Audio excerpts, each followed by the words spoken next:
Well, I guess'n it be about time to get this warmed up and going. Do-do-do-do-do-do.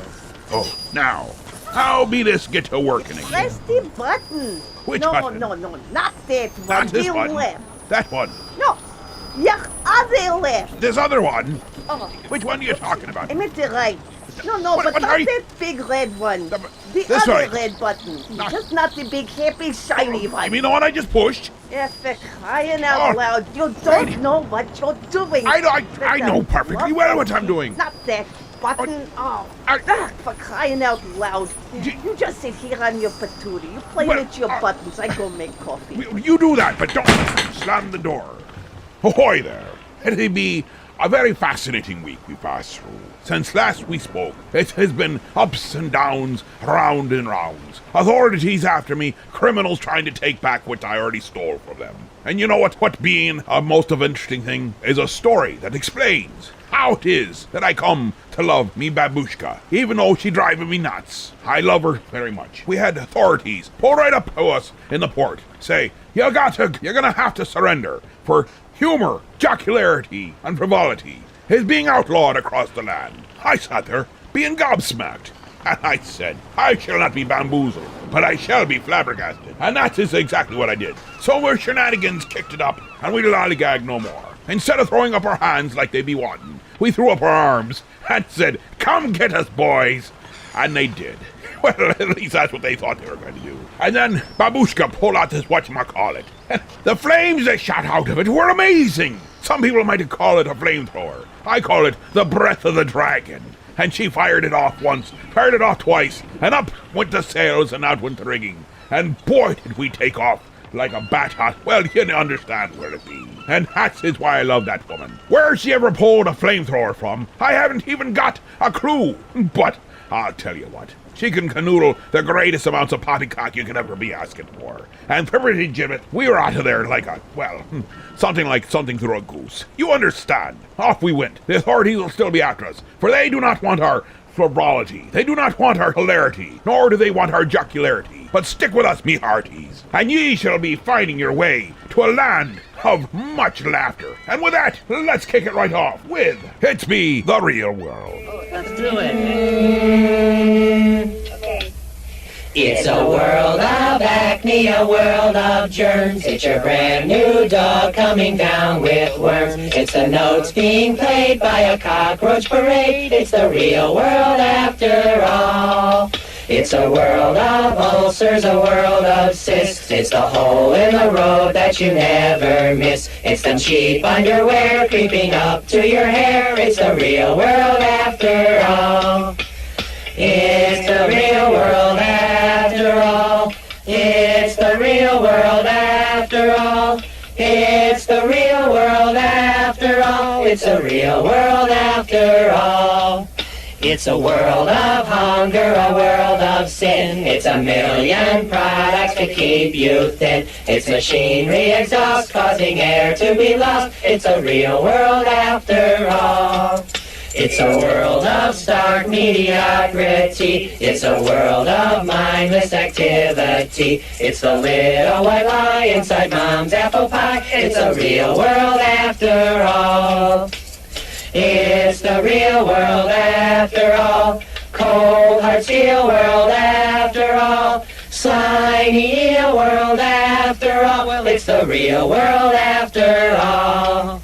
It's a world that's black and a world that's blue, and you must duck logic to get you through. It's the sudden attack of a knife in your back. It's the real world after all. It's the real world after all. Spinning real world after all. Cold hard steel world after all. Well, it's a real world after all. Yay! That was really a lot of fun. Oh, I can't breathe. I got blisters on my fingers. Oh me, oh my, oh you, whatever shall I do? Hallelujah, the question is peculiar, I'd give a lot of dough if only I could know the answer to my question. Is it yes or is it no? Does your chewing gum lose its flavor on the the bedpost overnight. If your mother says don't chew it, do you swallow it in spite? Can you catch it on your tonsils? Can you heave it left and right? Let your chewing gum lose its flavor on the bedpost overnight. Here comes a blushing bride, the groom is by her side. Up to the altar, just steady as Gibraltar, while the groom has got the ring, and it's such a pretty thing. But as he slips it on her finger, the choir begins to sing. Does your chewing gum lose its flavor on the bedpost overnight? If your mother said don't chew it, do you swallow it in spite? Can you catch it on your tonsils? Can you heave it left and right? Let your chewing gum lose its flavor on the bedpost overnight. Now the nation rises one to send their honored sons up to the White House. Yeah, the nation's only White House to voice their discontent unto the president. Upon the burning question, what has swept this continent? If tin whistles are made of tin, what do they make foghorns out of? Boom, boom! Does your chewing gum lose its flavor on the bedpost overnight? If your mother said don't chew it, do you swallow it in spite? Can you catch it on your tonsils? Can you heave it left and right? Does your chewing gum lose its flavor on the bedpost overnight? On the bedpost overnight. Oh, then I love you and the one who holds you tight. On Monday, Tuesday, Wednesday, Thursday, Friday, Saturday night on the bedpost overnight. It's a dollar and a dime is a dime. He's singing another chorus, but he hasn't got the time. On the bedpost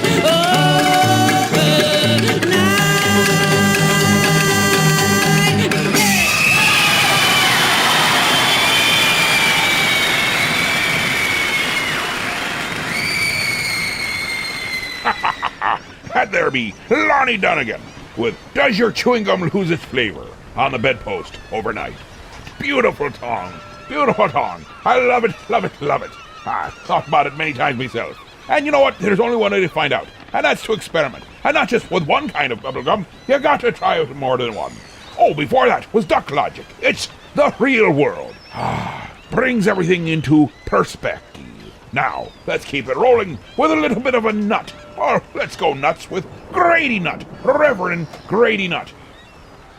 Different kinds of religious groups get wonderful reputations, and some of it is stereotyped. Baptists are supposed to be hellfire and brimstone, all that kind of stuff. And the Methodists are supposed to be kind of laid back and cool, and the Catholics are supposed to swing a lot of incense. We have just, typical stereotypes of each other. Our Quaker friends are called the Friends, and they worship in silence. Now, Baptists know nothing about that. There has not been an acknowledged silence in a Baptist church since the 1st century.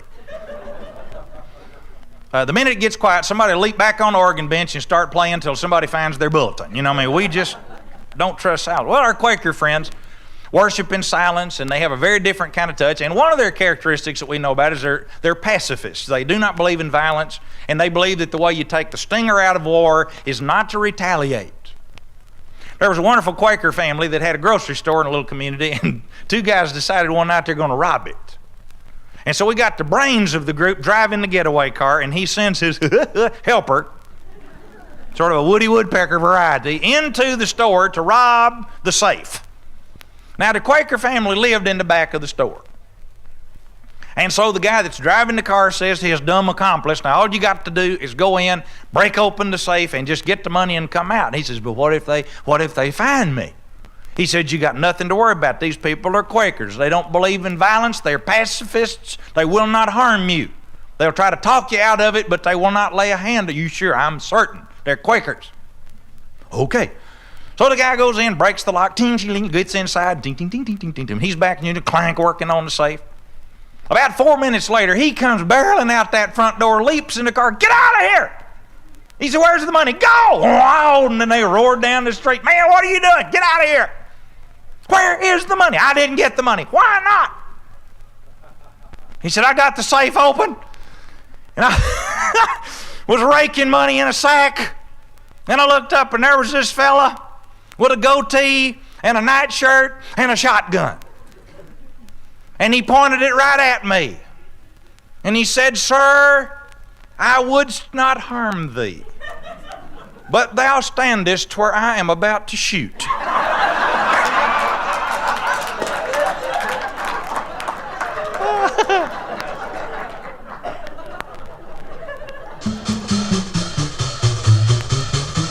Now, I'm a feller with a heart of gold, with the ways of a gentleman, I've been told. The kind of a feller that wouldn't even harm a flea. But if me and a certain character met, the guy that invented the cigarette, I'd murder that son of a gun in the first degree. Now, it ain't 'cause that I don't smoke myself, and I don't reckon they hinder your health. I've smoked them all my life, and I ain't dead yet. But nicotine slaves are all the same at a petting party or a poker game. Everything's gotta stop while they have that cigarette. Smoke, smoke, smoke that cigarette. Puff, puff, puff, and if you smoke yourself to death. Tell St. Peter at the Golden Gate that you hates to make him wait, but you just gotta have another cigarette.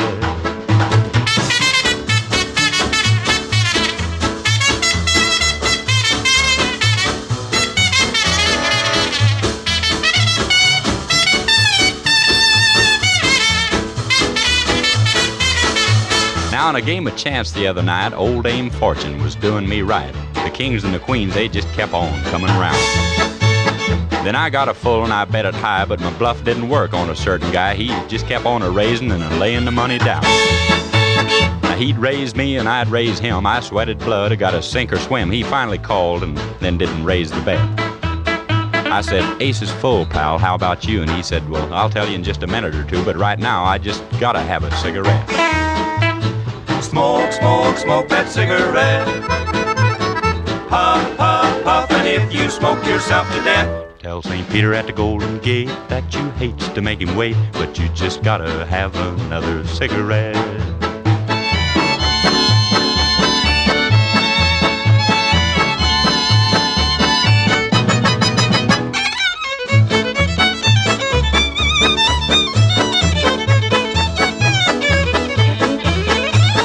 The other night, I had a date with the cutest little girl in the 48 states, a hybrid uptown fancy little dame. Now, she said she loved me, and it seemed to me that things were just about like they ought to be, so hand in hand, we strolled down Lover's Lane. She was oh so far from a chunk of ice, and our smooching party was going real nice, so help me, Hannah, I think I'd have been there yet. But I give her a kiss and a little squeeze, and she said, "Tex, excuse me, please, but I just gotta have another cigarette." Smoke, smoke, smoke that cigarette. Puff, puff, puff, and if you smoke yourself to death. Tell St. Peter at the Golden Gate that you hates to make him wait, but you just gotta have another cigarette. Once again, we tacked right from one song to the next. We started out there with Reverend Grady Nuts with The Quiet Quakers and sailed right on into Smoke, Smoke, Smoke that cigarette. Well, I enjoyed a nice little puff on my pipe here, a tobacco pipe, for all you that need to know. But our headwaters taking us right to the Frantics. You people are fat.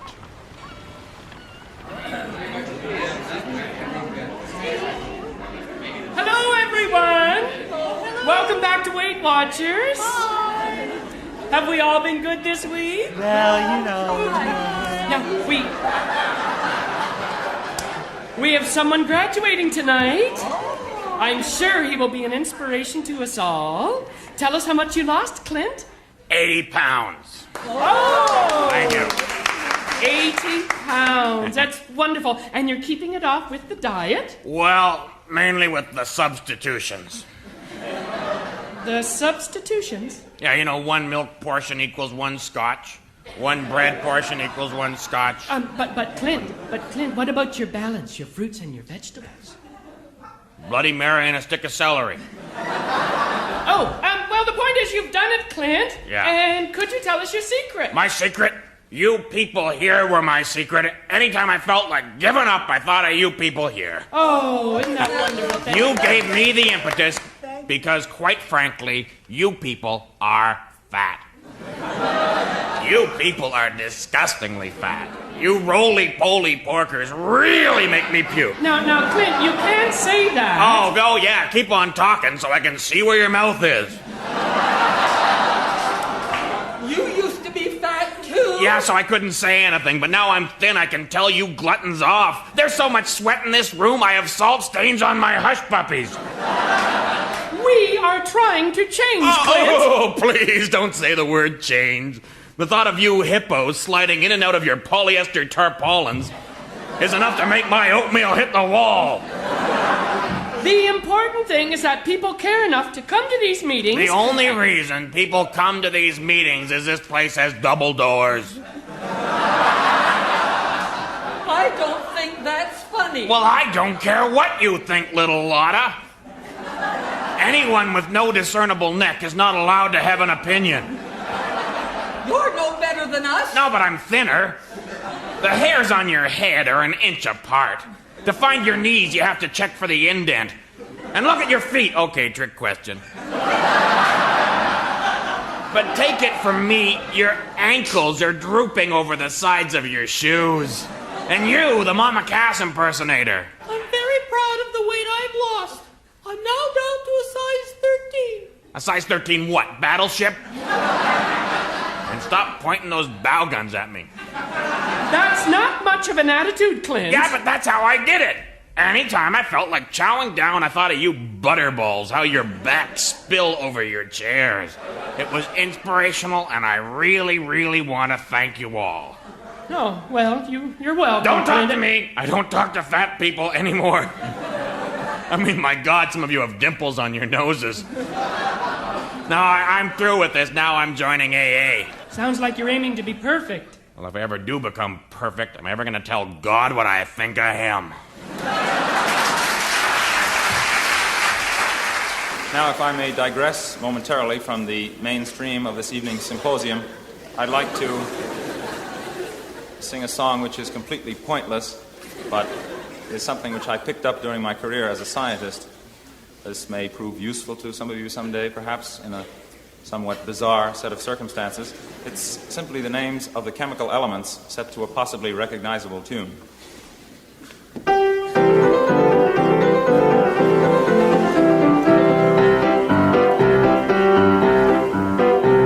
There's antimony, arsenic, aluminum, selenium, and hydrogen, and oxygen, and nitrogen, and rhenium, and nickel, neodymium, neptunium, germanium, and iron, americium, ruthenium, uranium, europium, zirconium, lutetium, vanadium, and lanthanum, and osmium, and astatine, and radium, and golden protactinium, and indium, and gallium, and iodine, and thorium, and thulium, and thallium. There's yttrium, ytterbium, actinium, rubidium, boron, gadolinium, niobium, iridium, and strontium, and silicon, and silver, and samarium, and bismuth, lithium, beryllium, and barium. Isn't that interesting? I knew you would. I hope you're all taking notes because there's going to be a short quiz next period. There's holmium and helium and hafnium and erbium and phosphorus and francium and fluorine and terbium and manganese and mercury, molybdenum and magnesium, dysprosium and scandium and cerium and cesium and lead, praseodymium and platinum, plutonium, palladium, promethium, potassium, polonium, and tantalum, technetium, titanium, tellurium, and cadmium and calcium and chromium and curium. There's sulfur, californium, and fermium, berkelium, and also mendelevium, einsteinium, nobelium, and argon, krypton, neon, radon, xenon, zinc, and rhodium, and chlorine, carbon, cobalt, copper, tungsten, tin, and sodium. These are the only ones of which the news has come to Harvard. And there may be many others, but they haven't been discovered.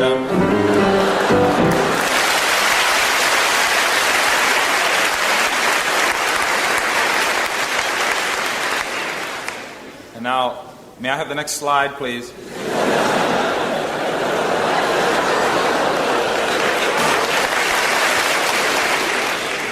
Carried away there. Before we take a quick break, for our sponsor, we need to take and at least acknowledge Mr. Tom Lehrer there with the elements. Ha ha ha ha. You can get yourself an education right here on the captain's quarters, the piratey way. Look, Sidekick, a shop just for heroes. No, it's a comic book shop and it's for everyone.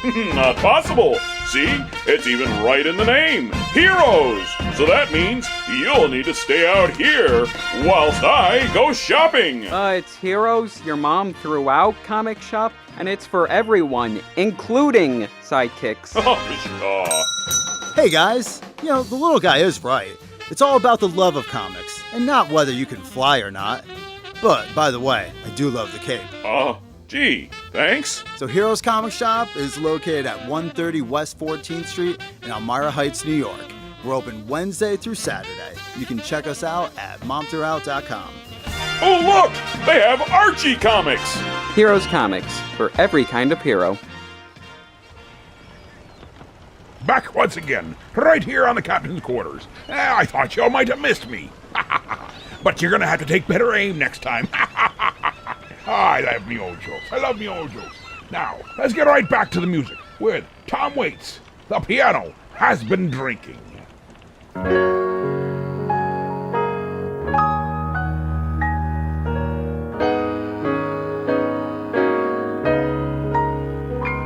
The piano has been drinking. My necktie is asleep. And the combo went back to New York. The jukebox says to take a leak. And the carpet needs a haircut. And the spotlight looks like a prison break. 'Cause the telephone's out of cigarettes. And the balcony is on the make. And the piano has been drinking. The piano has been drinking. And the menus are all freezing. And the light man's blind in one eye. And they can't see out of the other. And a piano tuner's got a hearing aid. And he showed up with his mother. And a piano has been drinking. The piano has been drinking. As the bouncer is a sumo wrestler, cream puff Casper milk toast, and the owner is a mental midget with a IQ of a fence post. 'Cause the piano has been drinking.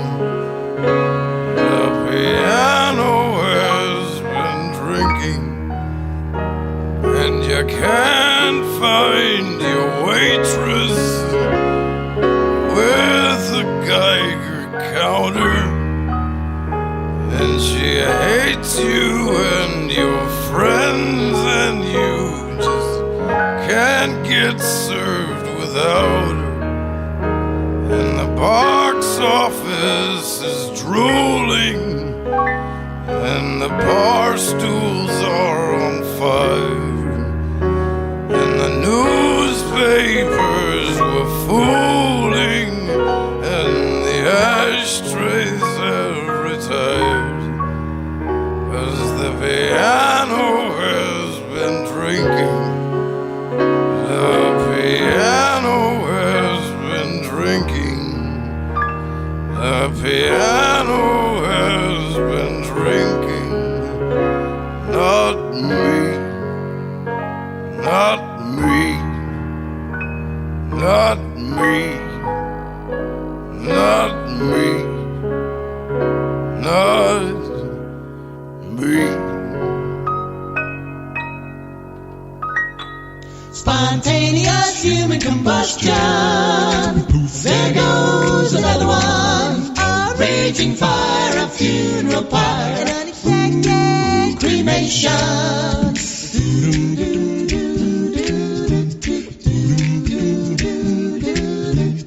They were kissing in a crowded mall when they burst right into flame. Flame! Charcoal briquettes in 30 seconds. Their last words, each other's name.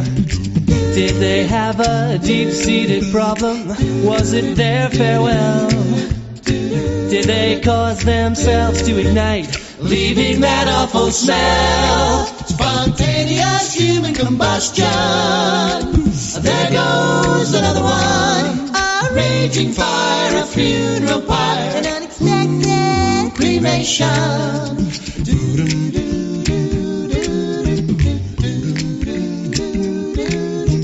She was shopping on Rodeo Drive when she went up with a flash. Flash! The police had no explanation. Their only clue, a pile of ash. Was her Visa card at the limit on that shopping spree? Did she blow her top when she read, buy one, get one free? Spontaneous human combustion. There goes another one. A raging fire, a funeral pyre, an unexpected cremation.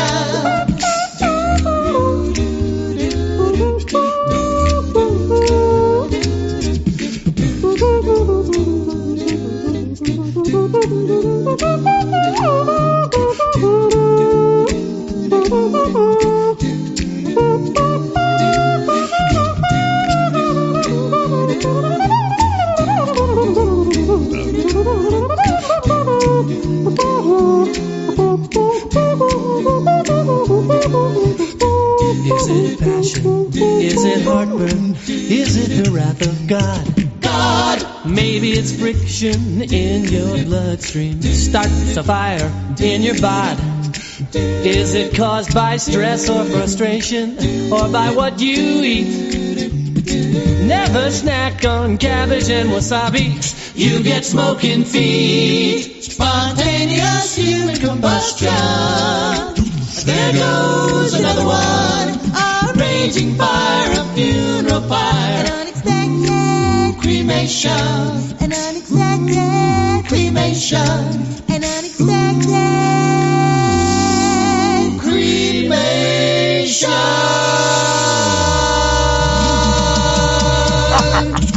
I don't be knowing why, but for some reason, that there very little ditty makes me think every single time of leftovers. Don't even ask. It's way, it happens. And that makes me think of Weird Al Yankovic's Foil. And that'll be coming up in just a second. But what you just heard was Spontaneous Human Combustion by the Bobs. Now, right back to the weird. I never seem to finish all my food. I always get a doggy bag from the waiter, so I just keep what's still unchewed, and I take it home, save it for later. But then I deal with fungal rot, bacterial formation, microbes, enzymes, mold and oxidation. I don't care. I've got a secret trick up my sleeve. I never bother with baggies, glass jars, Tupperware containers, plastic cling wrap, really a no-brainer. I just like to keep all my flavors sealed and tight with aluminum foil. Foil. Never settle for less. That kind of wrap is just the best to keep your sandwich nice and fresh. Stick it in your cooler. Eat it when you're ready. Then maybe you'll choose a refreshing herbal tea. Lovely. Oh, by the way, I've cracked the code. I figured out the shadow organizations, and the Illuminati know that they're finally primed for world domination. And soon you've got black helicopters coming across the border, puppet masters for the new world order. Be aware, there's always someone that's watching you, and still the government won't admit they faked a whole moon landing. Thought control race, psychotronic scanning, don't mind that. I'm protected cause I made this hat from aluminum foil. Where it had this foil lined in case an alien's inclined to probe your butt or read your mind. Looks a bit peculiar. Seems a little crazy, but someday I'll prove there's a big conspiracy.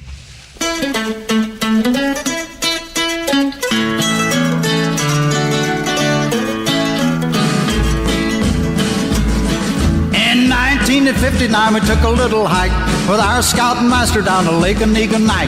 We took a little pizza and we took some sauerkrauts, and we marched along together till we heard the Girl Scouts. We're the boys from Camp Cucamonga. Our mother sent us here for to study nature's ways. We learned to make sparks by rubbing sticks together. But if we catch the girls, then we'll set the woods ablaze. And I was mad cause me mother sent me up here.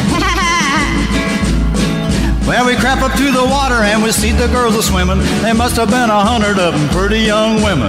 They looked so fine, even birds forgot to sing. We lay down in the poison oak and didn't say a thing. We're the boys from Camp Cucamonga. Our mother sent us here for to study nature's ways. We learned to make sparks by rubbing sticks together. But if we catch the girls, then we'll set the woods ablaze. Hey, but one of you fellers scratched my back.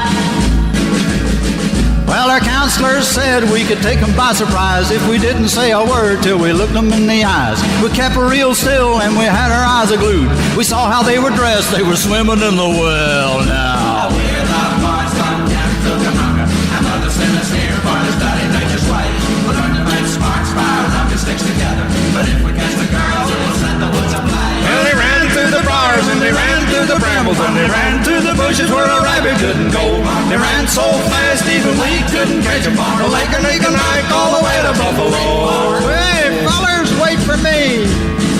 Well, we ran right after them till everyone was pooped. So we rested for a minute and our forces we regrouped. And then we saw the girls behind some evergreens, captured by a company of United States Marines. We're the boys from Camp Cucamonga. Our mother sent us here for to study nature's ways. We learned to make sparks by rubbing sticks together. But if we catch the girls, then we'll set the woods ablaze. Ah, them big guys get everything. Well, they ran through the briars and they ran through the brambles and they ran through the bushes where a rabbit couldn't go. They ran so fast even we couldn't catch them. From Lake Oniganite all the way to Buffalo. A rooty toot toot, a rooty toot toot. We are the boys from the Boy Scout troop. We don't smoke and we don't chew, and we don't go where the girls that do.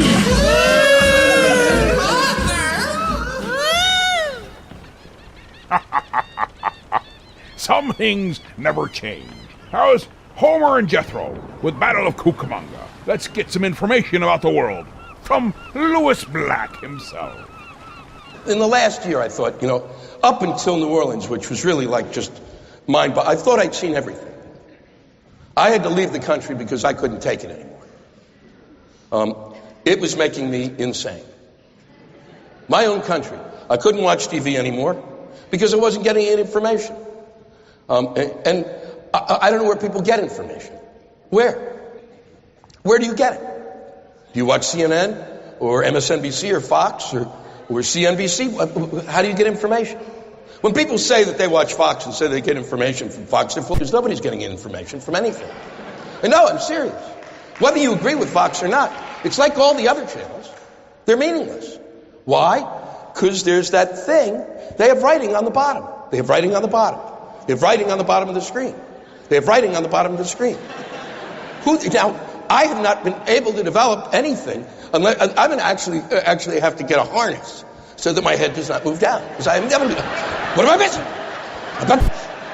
Back and forth. God, that's why we have ADD.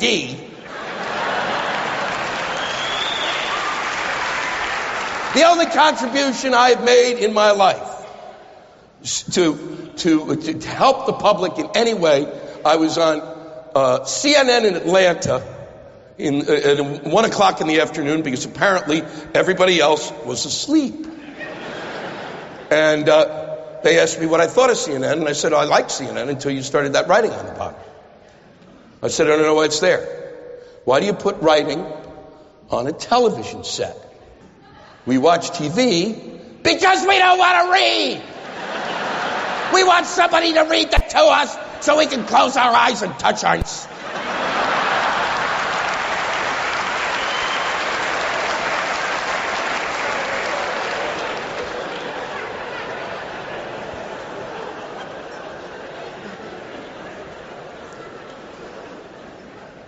So the next question she asked me, I started reading what was on the bottom. I read what was on the bottom of the screen. I didn't answer a question. I just read whatever was coming on the bottom. And she said, you have to stop that. And I said, you're going to have to turn that off. Because I have to read this to them.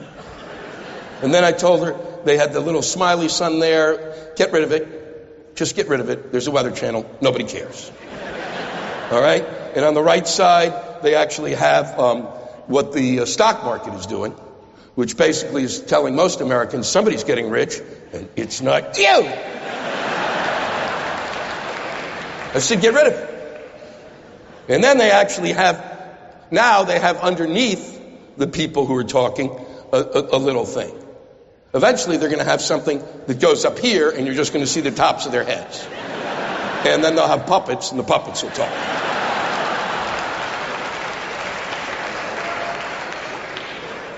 I got everything off the screen.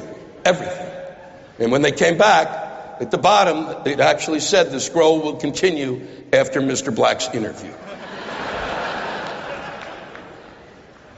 We don't get information.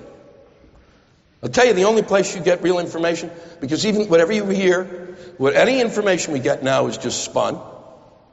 The Democrats, they talk about Social Security. The Democrats have one set of facts, the Republicans have another set of facts. They talk about education, two different sets of facts. Every time anything is discussed, there's no basic, just tell me what's going on. There are no facts. You can't have two sets of facts. There has to be some facts.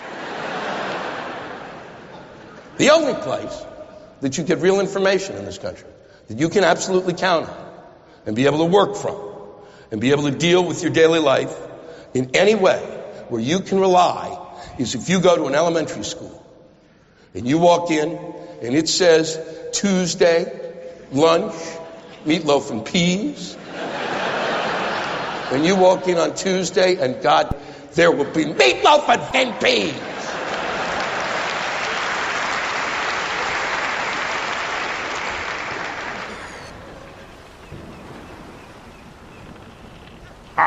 One of the things I truly love about comedians is that they tell us the truth if they're truthfully comedians.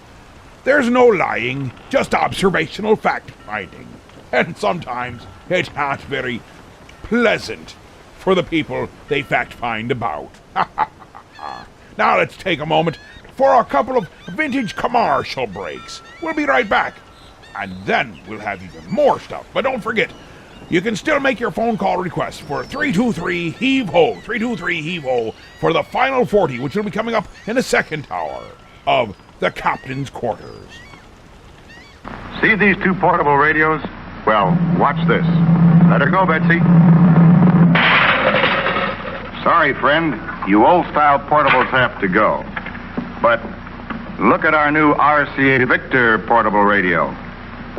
Came through without a chip. Here's the world's first and only portable radio in the non-breakable impact case. So rugged, it's the only radio case with a 5-year guarantee against chipping, cracking, or breaking in normal use. Of course, a tube might jar loose, but that's easily fixed. The important thing is RCA Victor's non-breakable impact case means no chipping, no cracking, no breaking. And hear that tone. It's RCA Victor's great golden throat sound. See the world's only portables with the non-breakable impact case as low as $27.95 at your RCA Victor dealer. Here's Bob Graham of Indianapolis, all set to prove the hand is quicker than the eye. Watch closely now. You may want to mystify your friend.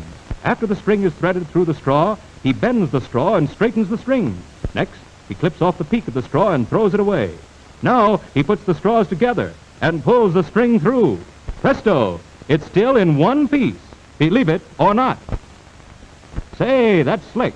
Come on, tell us how you did it, Bob. Well, then at least tell us where we can learn tricks like that. Thanks.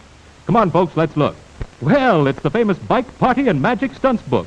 You can get one for 2 whiz wrappers and 6 cents in coin or stamps. The whiz bar is made in the famous Bike Kitchens. Is cellophane wrapped for freshness, supplies quick energy. The world's biggest candy value, only a nickel. Sold everywhere, and boy, it's good. Remember, get your Party and Magic Stunts book by sending 2 whiz wrappers and 6 cents in coin or stamps to Paul F. Bike Company, Department 1, Chicago. Full instructions on every whiz wrapper. Ha ha ha. Oh, mother of pearl. I just realized we're getting closer to the witching hour. So we got to get her touched in the head. Of course we do. And to do that, we'd better say a prayer. Like this one. I think that I shall never see my feet. I think it only proper to end this portion of our discussion with a prayer.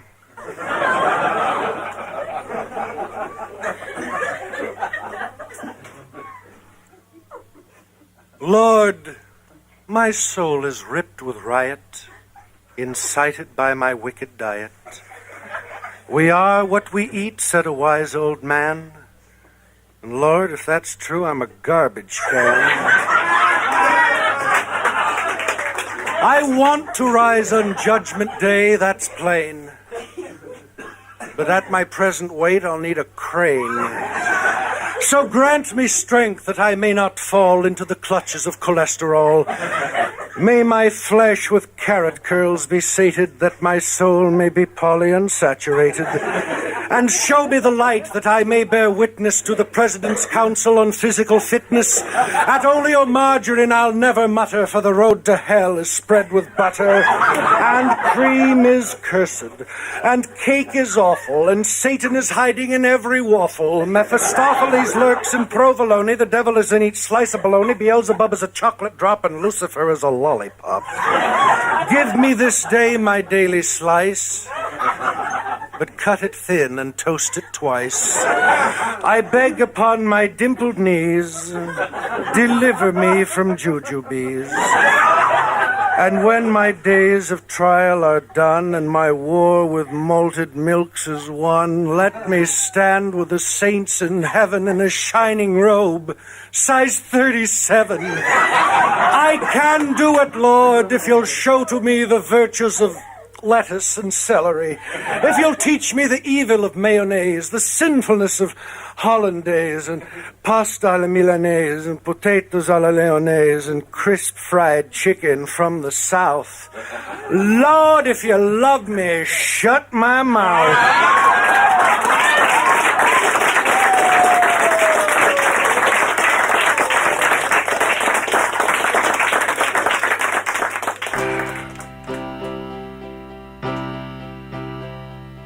When I am lost and I need advice, I get down on my knees and I pray to Jesus Christ. He never forsakes me, He tells me what to do.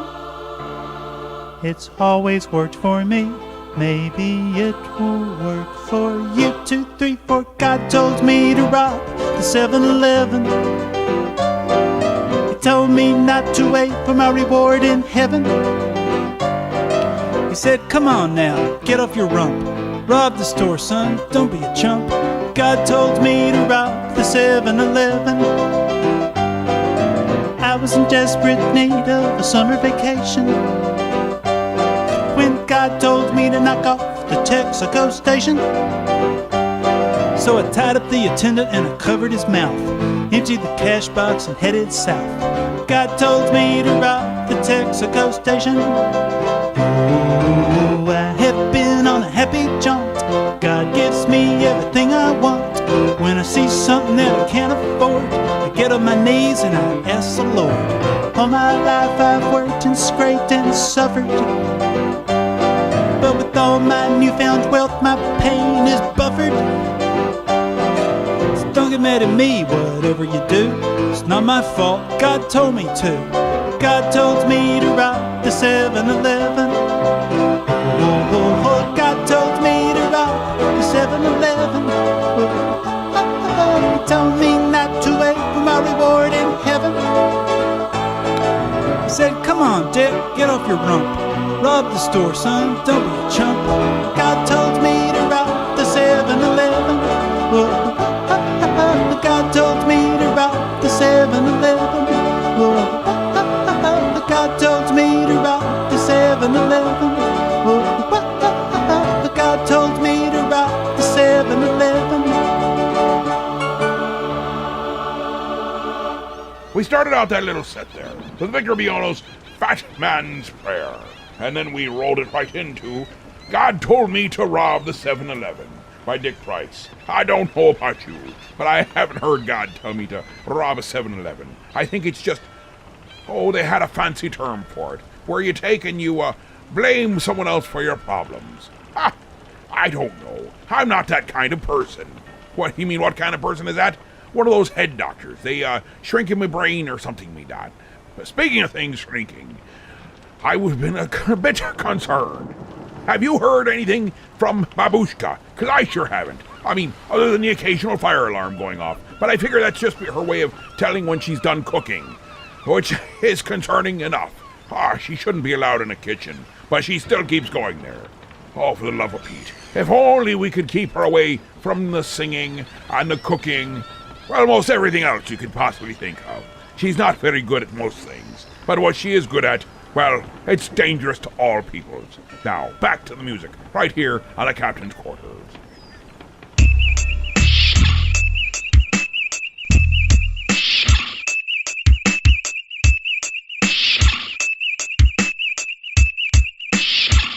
It's a Star Trek life for us. It's a Star Trek life for us. Gotta work out, speed my gun. Gotta drive in, beer me home.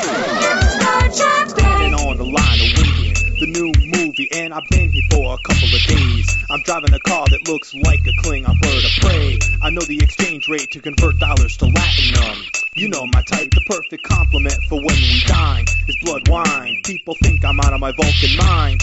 Oh well, we're all my homies with the rubber ears and fake hair. It may seem highly illogical, I don't care. I love to build a replica of Quarks. We don't dare get upset by all the snide remarks and funny stares. I put on a Starfleet uniform and strutted. I put on some makeup so my face looked rutted. I grabbed a Batlethanic like a hothead. I met Marina Sirtis and greeted her like Butthead. Hi, baby. You know I'd love to take her out someday, but the rules of acquisition say she'd have to pay. It's a Star Trek life for us. It's a Star Trek life for us. That a pizza we got. That right out here to us. It's a Star Trek life. My beer belly hangs out of the t-shirt that I've had since 1983. All faded and stained, we live at conventions, spending my entire pension. I took a pill that made my blood turn green. I prefer that. I go to bed wishing that I wake up on a 5-year mission. I had a vision of Gowron, said I have no honor, and I'll never get on a girl or two, but I'll lose my virginity if it's the last thing I do. I want all those cool toys, from the Klingon knives to the phasers, transporters, holodecks, and warp drives, and it'd be great to let 7 of 9 assimilate me. Wait, but a tribble wouldn't date me. Got a phaser for remote control, deflector dish for my cereal bowl, lost my keys in a wormhole, my license plate reads NCC 1701D, I only wish it could go warp 3. It's a Star Trek life for us. It's a Star Trek life for us. That a big ass breeze. That a mother-in-law love a queen. It's a Star Trek life for us. It's a Star Trek life.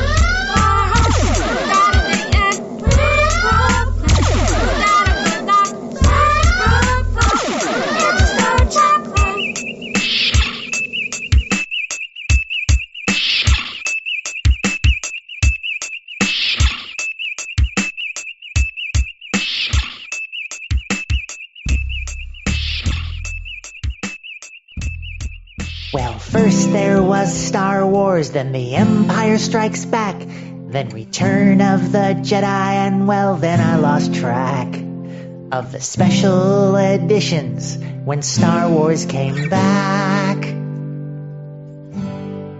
Okay, so now the first Star Wars is called A New Hope, I guess. Then Phantom Menace and Attack of the Clones. Okay, Revenge of the Sith, then George Lucas went home. Now the Disney days are upon us. Each movie is met with a cheer, and everyone gets their own spin-off.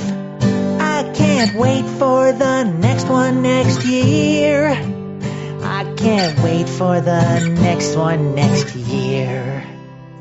So now the first Star Wars is called A New Hope, and then Phantom Menace and Attack of the Clones, and Revenge of the Sith, then George Lucas went home. It's called The Last Jedi, but I think that's not true. If I were to bet, I would say they're not through.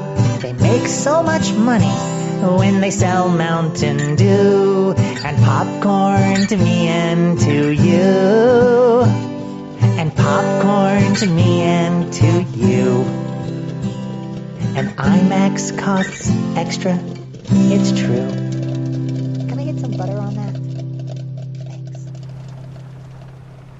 That there be a tribute to Star Wars by UFO Phil. And just before that, we be having Star Trek Life by Sudden Death. Unless I be going completely daft and deaf in the ear, I do believe I be hearing the pitter-patter of me little daughter's feet.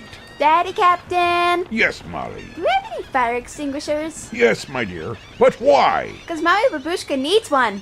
Why be that? Because Mommy Babushka was making gunpowder chicken and... I's be a believin'. You be a meanin' Kung Pao chicken, not gunpowder chicken. Huh? Kung Pao chicken, not gunpowder? Oh, I better tell Mommy Babushka that. It's Kung Pao. Bye! Bye, my dear. Oh, dear. What she be a-usin' for chicken? For we's be out of chickens.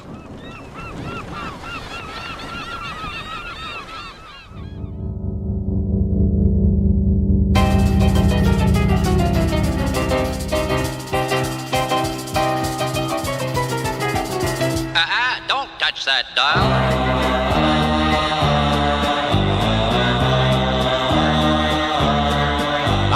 Offer to you a confession. I like movies that give me a fright. If the subject is horror, I've got to see more, or I won't be contented all night. You may call it my ghoulish obsession. It's a subject on which I get chatty. But the worst one, it seems, haunting all of my dreams, was the cockroach that ate Cincinnati.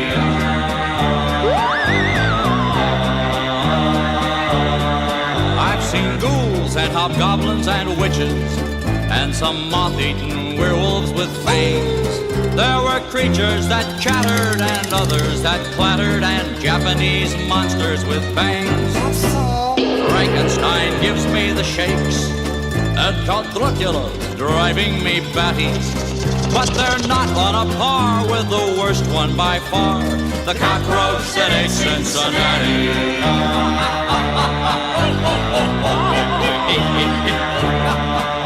Oh, he must have needed a seltzer. It's amazing how much he got down. For lunch he just chew up a suburb or two, and for dinner he ate the whole town. Willard just sent me out laughing. I thought Ben looked a little bit ratty. Watch, sorry about that. But they're not half as bad as the worst scare I've had, the cockroach that ate Cincinnati. Oh, my heart nearly stopped, he will never be topped, the cockroach that ate Cincinnati. Ole! Ole? That's dumb.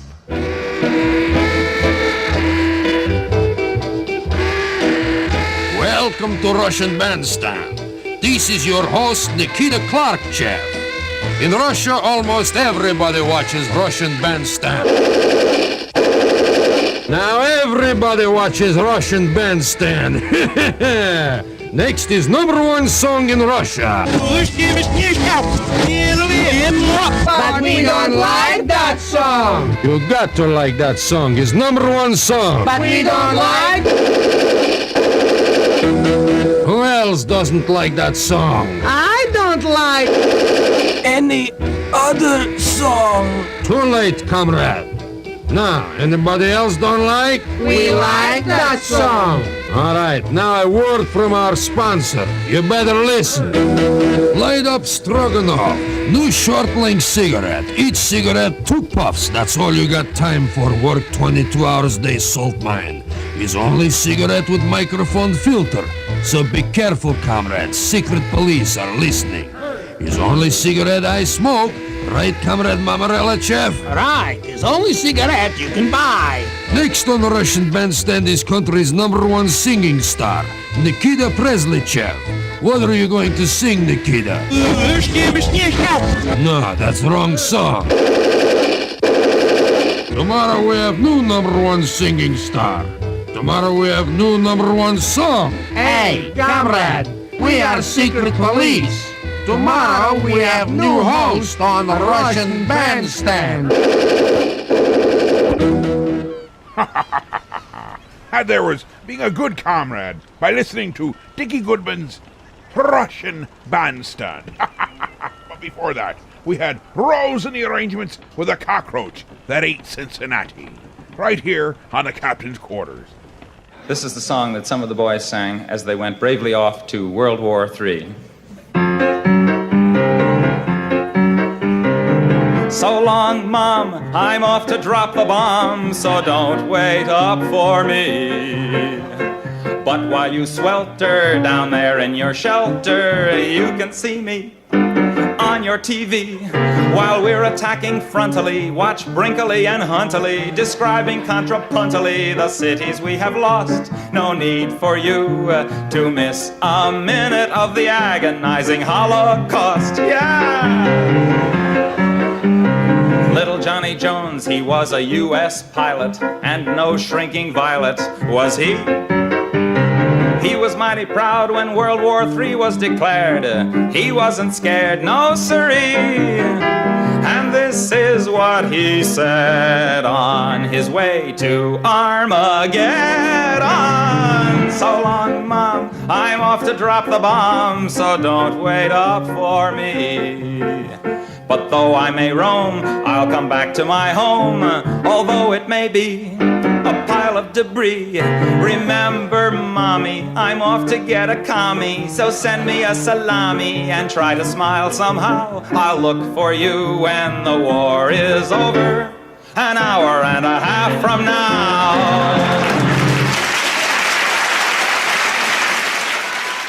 For that there be sung by Tom Lehrer, So Long, Mom. That brings us almost to the top of the hour, which means we are that much closer to the witching hour. One more hour to go here on the captain's quarters. But don't forget, you can still call in 323-HEAVE-HO. That's 323-HEAVE-HO. Or go check us out on our Book of Face page, the captain's quarters, 106.5. Babushka keeps saying it's Facebook, but she's touched in the head, as we all can tell. The Captain's Quarters, 106.5. Hi, my name is Alfred Sneasley, and when I go to Heroes Comic Shop on 14th Street in Elmira Heights, New York, I'm always greeted with a big smile from Jared. Hey, Alfred. Hey, how are you today? And his selection of comics and graphic novels, it's just amazing. I mean, it's what I always dreamed I could be. And he always treats me like the hero I am inside. I don't just read about the heroes, I become the hero! At Heroes Comic Shop, I become the hero Mom always wanted me to be! So Heroes Comic Shop is located at 130 West 14th Street in Elmira Heights, New York. We're open Wednesday through Saturday. You can check us out at momthroughtout.com. Now up and away! You're listening to 1410 WELM Elmira and 106.5 FM The Pirate. Welcome back to the second hour of me show, me boy. And boy, oh boy, have we got some splendiferous bits and baubles right in store for ye. For example, the Final 40. It'd be extremicated right from the request sent to us via the mail of... That's email, you dolt. That's what me be saying. They can also call us at 323-HEAVE-HO. I'd like to heave-ho you. But was that my little pumpernickel? Nothing, my dear. You old sea hag. Well, here, let me help you get this show going again. Avast, you old bat. Heave-ho! Heave-ho! Heave-ho!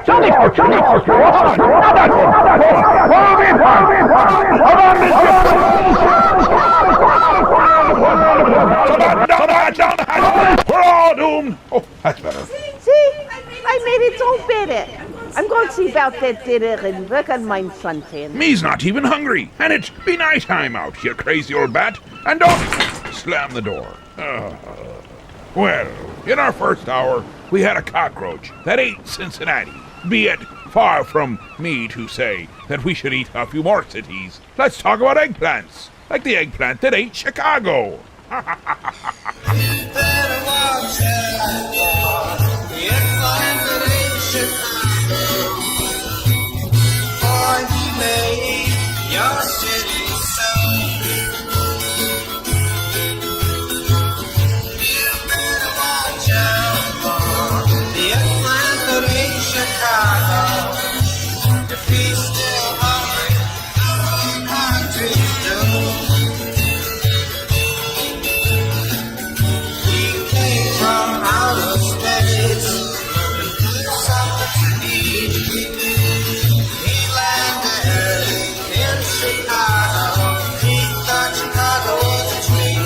Sweet, it was just like sugar.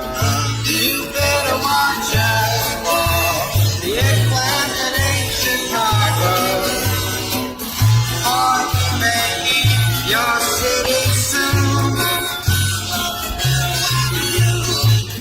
You better watch out for the eggplant that ain't Chicago. If he's still hungry, the whole country's toast.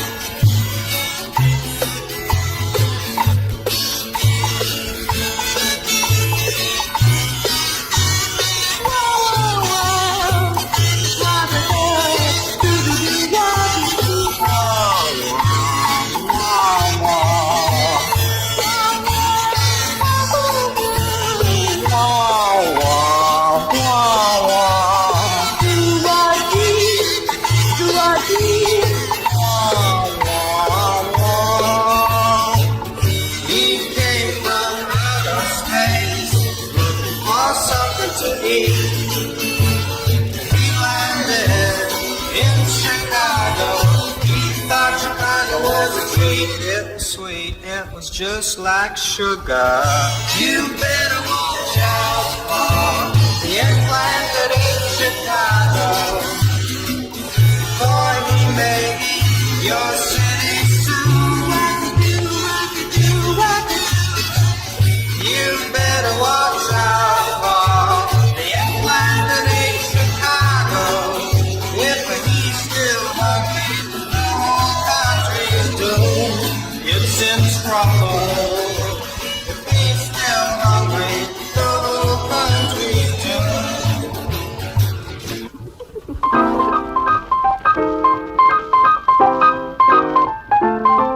Mrs. Murphy couldn't sleep. Her nerves were slightly off the beat until she solved her problem with a can of Ovaltine. She drank a cupful most every night, and ooh, how she would dream, until something rough got in the stuff and made her neighbors scream. Ow! Who put the Benzedrine in Mrs. Murphy's Ovaltine? She was ashamed, don't know who's to blame, 'cause the old lady didn't even get his name. Where did she get that stuff? Now she just can't get enough. It might have been the man who wasn't bad. Now Jack, that guy's a square. She never ever wants to go to sleep. She said that everything is solid or real. Now Mr. Murphy don't know what it's all about, 'cause she went and threw the old man out. Clout, who put Benzedrine in Mrs. Murphy's Ovaltine? Now she wants to swing the Highland fling, says that Benzedrine's the thing that makes her spring. Ah, spring it now, Gibson. This is the second chorus, you know. Name of this chorus is called Who Put the Nemutals in Mr. Murphy's Overalls? I don't know.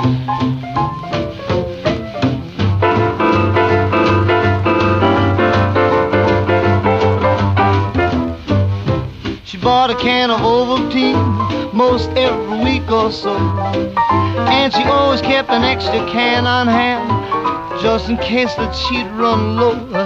She never been so happy since she left old Ireland. Till someone prowled her pantry, sure and tampered with her can. Wham! Who put the benzodrine in Mrs. Murphy's Ovaltine? Sure was ashamed, knows to blame, 'cause the old lady didn't even get his name. Where did she get that stuff? Now she just can't get enough. It might have been the man who wasn't there. Now Jack, that guy's a square. She stays up nights making all the rounds. They say she lost about 69 pounds. Now Mr. Murphy claims she's getting awful thin, and all she says is give me some skin. Mop, who put the benzodrine in Mrs. Murphy's Ovaltine? Now she wants to swing the Highland Fling. She says the benzodrine's a thing that makes her spring. Ah, spring it now, Gibby.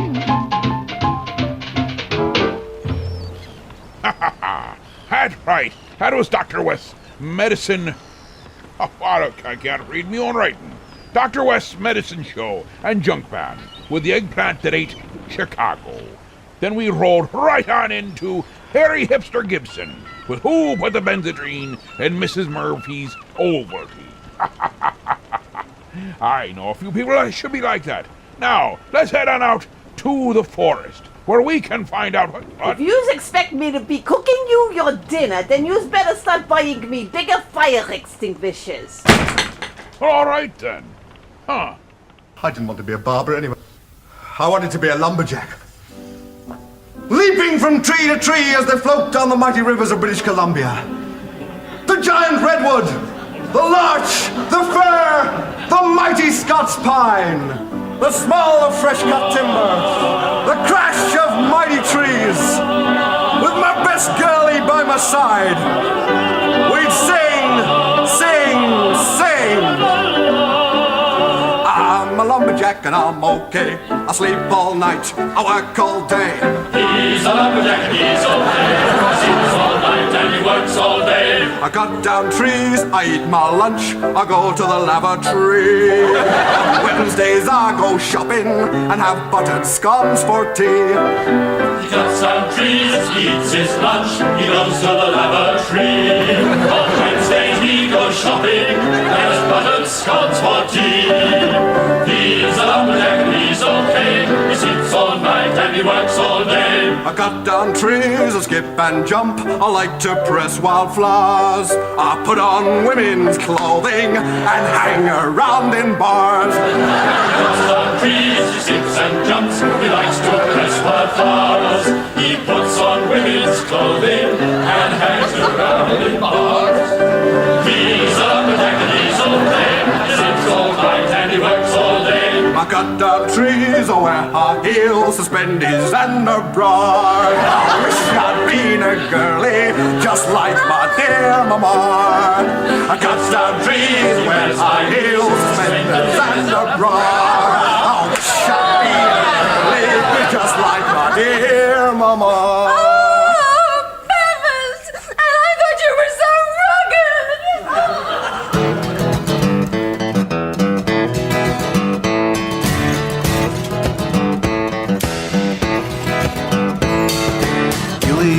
An engineer, he had a job in Jersey, working very near a toxic swamp. One morning at 10 o'clock, he felt the pull of destiny. Something called him from the toxic swamp.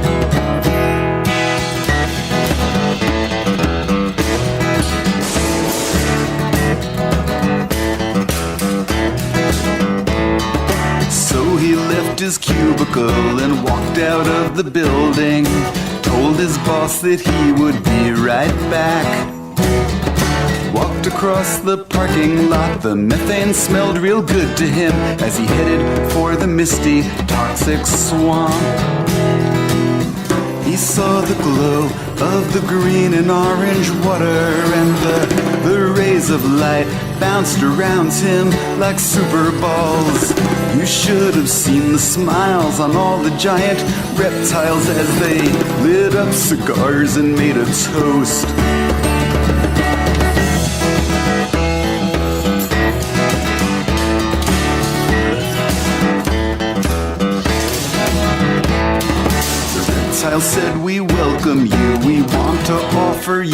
job, designing things that giant reptiles need. We would do the work ourselves, but none of us are qualified. We're not that smart, and we don't have opposable thumbs. Gil never could resist a challenge to his intellect. He never could resist a challenge to his opposable thumbs. He pulled a T-square and a slide rule from his pocket and said, I'll build the things you reptiles need.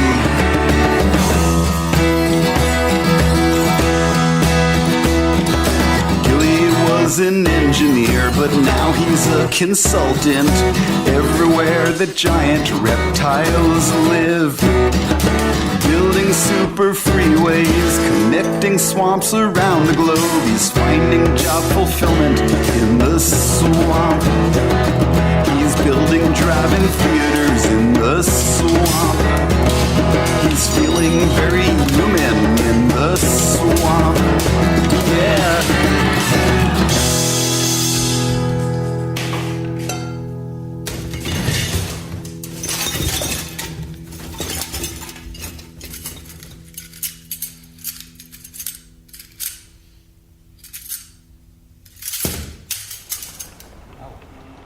There be Kenny Young and the Eggplants with Toxic Soup. Before that was Monty Python's Lumberjack Song. I told you I'd take you to the woods. Instead of taking you to the woodshed, George Carlin's gonna have a little talk with you about minority language. I'd like to mention something about language. There are a couple of terms being used a lot these days by guilty white liberals. First one is happens to be. He happens to be black. I have a friend who happens to be black. Like it's an accident, you know? Happens to be black. Yes, he happens to be black. Ah, yeah. He had two black parents? Oh, yes, he did. Yes, that's right. And they fucked. Oh, indeed they did. Indeed they... So where does the surprise part come in? I should think it would be more unusual if he just happened to be Scandinavian. And the other term is openly gay. They'll say, he's openly gay. But that's the only minority they use that for. You know, you wouldn't say someone was openly black. Well, maybe James Brown. Or Louis Farrakhan. Louis Farrakhan is openly black. Colin Powell is not openly black. Colin Powell is openly white. He just happens to be black. Okay. Thank you. Yeah. Oh, thank you. And while we're at it, when did the word urban become synonymous with the word black? Did I fall asleep for 8 or 9 years? Urban styles, urban trends, urban music. I was not consulted on this at all. Didn't get an email, didn't get a fax, didn't get a postcard. Fine. Let them go. And I don't think white women should be calling each other girlfriend, okay? Stop pretending to be black. And no matter what color you are, you go, girl, should probably go.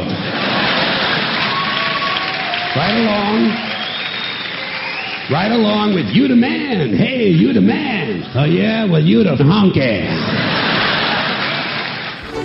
It was homecoming night at my high school. Everyone was there. It was totally cool. I was real excited.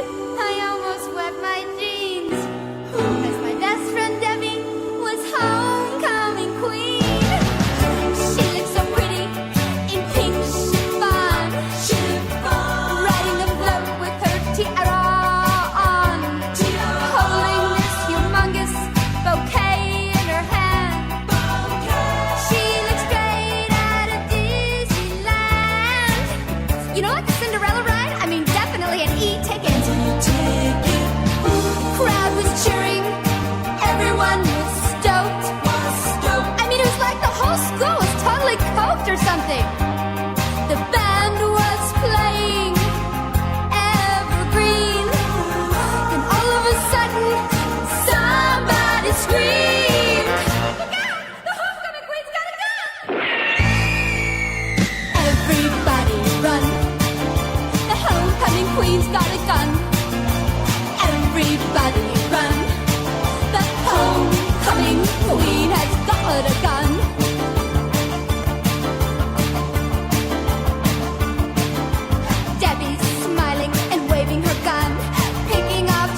did. Are you having a really bad period? Everybody run. The homecoming queen's got a gun. Everybody run. The homecoming queen has got a gun. Stop digging, you're making a mess. Kinda burns all over your dress. An hour later, the cops arrived. By then, the entire glee club had died. No big loss. You wouldn't believe what they brought to stop her. Tear gas, machine guns, even a chopper. Throw down your gun, FDR, and come out of the float. Debbie didn't listen to what the cops said. She aimed and fired, and now the math teacher's dead. Oh, it's really sad, but kind of a relief. I mean, we had this big test coming up next week. Everybody run. The homecoming queen's got a gun. Everybody run. The homecoming queen has got a gun. Having a blast. She's wasting half of the class. The cops fired a warning shot that blew her off the float. I tried to scream duck, but it stuck in my throat. She hit the ground and did a flip. It was real acrobatic, but I was crying so hard I couldn't work my Instamatic. I ran down to Debbie. I had to find out what made her do it. Why'd she freak out? I saw the bullet had got her right in the ear. I knew then the end was near. So I ran down and I said in her good ear, Debbie, why'd you do it? She raised her head, smiled, and said, I did it for Johnny. Johnny? Well, like, who's Johnny? Answer me, Debbie, who's Johnny? Does anybody here know Johnny? Are you Johnny? There was one guy named Johnny, but he was a total geek. He always had food in his braces. Answer me, Debbie, who's Johnny? Oh, God, this is like that movie, Citizen Kane, you know, where you later find out Rosebud was a sled, but we'll never know who Johnny was because, like, she's dead.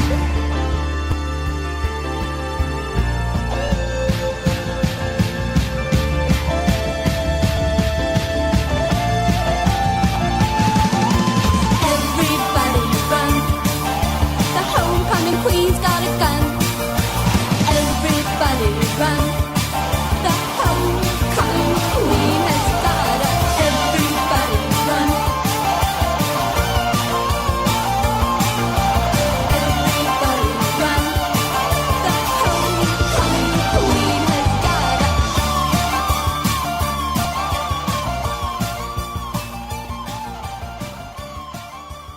Well, I object to all this sex on the television.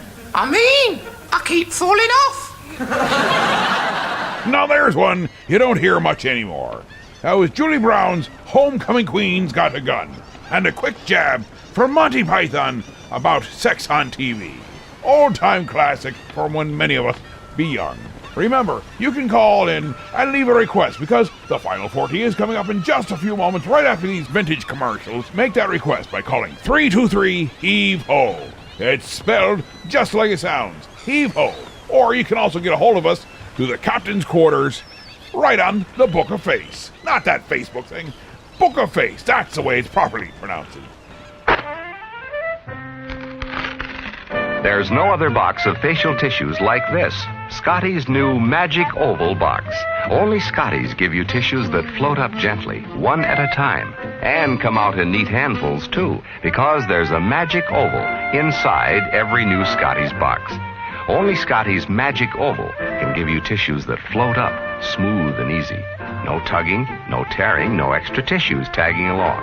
And Scotty's Magic Oval does even more. It lets you reach in for tissues by the handful, all neatly folded, just right for pocket or purse. Scotty's new Magic Oval box is pretty, too.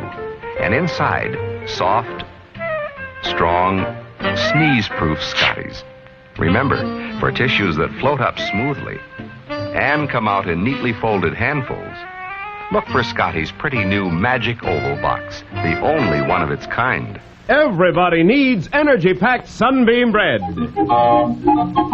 Yes, it's all aboard for fun in the park, but Junior hasn't got energy enough for fun. He'd sure like to ride that horse. Hey, what's this? An energy-packed Sunbeam sandwich. You bet every delicious slice of Sunbeam bread sure does pack a big energy wallop. There's nothing like Sunbeam Energy to help you stay on the beam. Now, look at them go! On Sunbeam Energy, they sure do enjoy life. Everybody needs the kind of real zip and zing pep that delicious Sunbeam bread gives you. Yes, stay on the beam with energy-packed Sunbeam bread. All day long, eat Sunbeam bread and renew energy as you burn it up. Eat delicious Sunbeam bread. Well, here we be again. It's time for the final 40. And if you haven't figured out what that is yet, it's because you haven't been paying any attention. And when you don't pay attention, that's when you run yourself right upon the reefs. But right now, let's go right to the phone lines and see what we shall be playing. Because remember, the final 40 is all about you taking over control a little bit as we let you request the songs from here to the witching hour, right here on the captain's quarters. Hi, my name's John, and my mom let me out of my box long enough for me to make this request to you, Captain. So, could you just make my day and play my most favorite song in the whole wide world? They're coming to take me away, ha-ha! They're coming to take me away, ha-ha! That would just make my day really, really special. Thank you, Captain. Thank you, Captain's quarters. I gotta go now. They're gonna put me back in my box. Thanks. Bye. Remember when you ran away and I got on my knees and begged you not to leave because I'd go berserk? Well, you left me anyhow, and then the days got worse and worse, and now you see I've gone completely out of my mind. And they're coming to take me away, ha-ha, they're coming to take me away, ho-ho, hee-hee, ha-ha, to the funny farm where life is beautiful all the time, and I'll be happy to see those nice young men in their clean white coats, and they're coming to take me away, ha-ha! You thought it was a joke, and so you laughed. You laughed when I had said that losing you would make me flip my lid. Right? You know you laughed. I heard you laugh. You laughed and then you left. But now you know I'm utterly mad.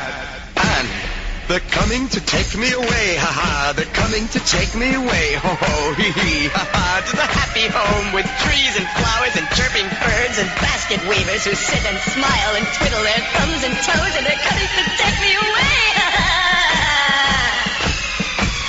I cooked your food, I cleaned your house, and this is how you pay me back for all my kind, unselfish, loving deeds. Ha? Well, you just wait, they'll find you yet, and when they do, they'll put you in the ASPCA, you mangy mutt. And they're coming to take me away, ha-ha, they're coming to take me away, ho-ho, hee-hee, ha-ha, to the funny farm where life is beautiful all the time, and I'll be happy to see those nice young men in their clean white coats, and they're coming to take me away, ha-ha, to the happy home with trees and flowers and chirping birds and basket weavers who sit and smile and twiddle their thumbs and toes, and they're coming to take me away, ha-ha, to the funny farm where life is beautiful all the time, and I'll be happy to see.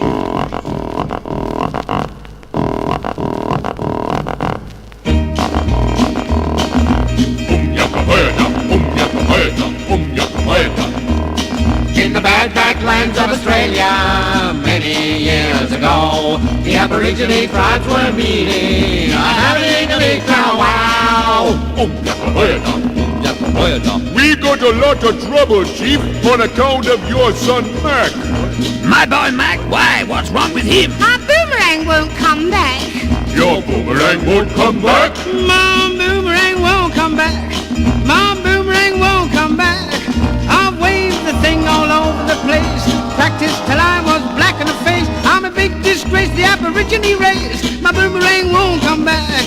I can ride a kangaroo, yeah, yeah, make kinkajou stew, yeah, yeah, but I'm a big disgrace, the Aborigine race. My boomerang won't come back. The banished him from the tribe then and sent him on his way. He had a backless boomerang, so here he could not say.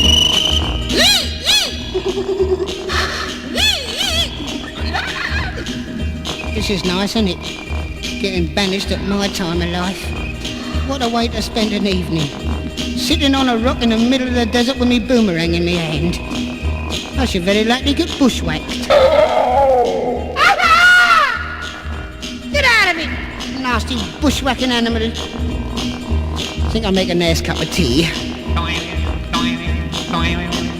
Good gracious, there goes a kangaroo. I must have a practice with me boomerang. Hit him right behind the left ear. Now then, slowly back. If you throw that thing at me, I'll jump right on your head. Isn't it marvellous? Got a land full of kangaroos and I had to pick that one. For 3 long months he sat there, or maybe it was 4.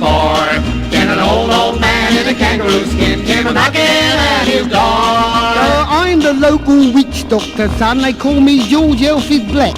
Now tell me, what's your trouble, boy? My boomerang won't come back. Your boomerang won't come back?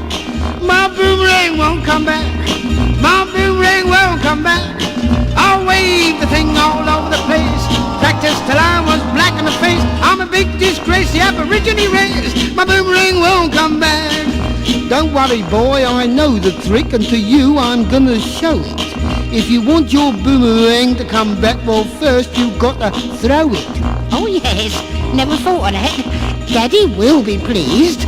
Must have a go. Excuse me. Now then, slowly back and throw.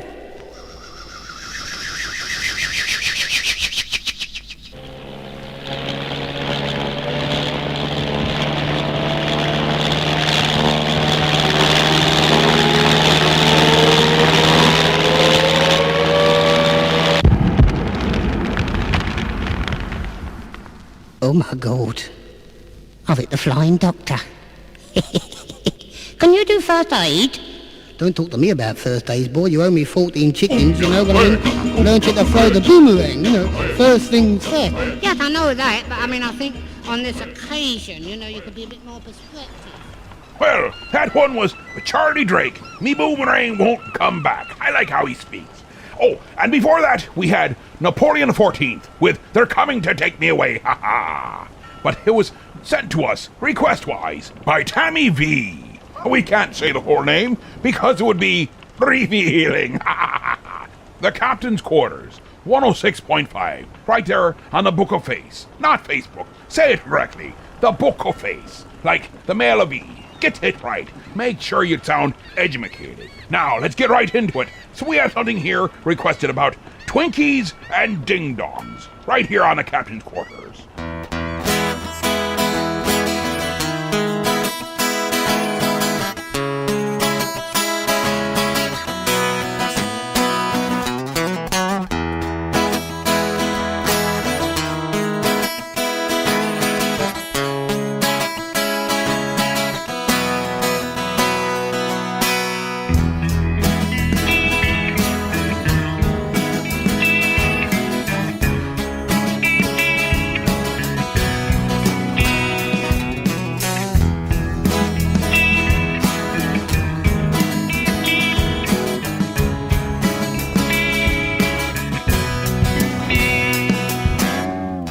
If I had a lot of money, I'd buy a lot of Twinkies and ding-dongs. I can think of a lot of reasons to buy Twinkies and ding-dongs. Thioacetylene carbate is an ingredient in Twinkies and ding-dongs. It will cause diarrhea like prunes and cider. Twinkies are good for you and for me. They never go stale through the years. Ding-dongs are good for you and for me. Can impress all your peers.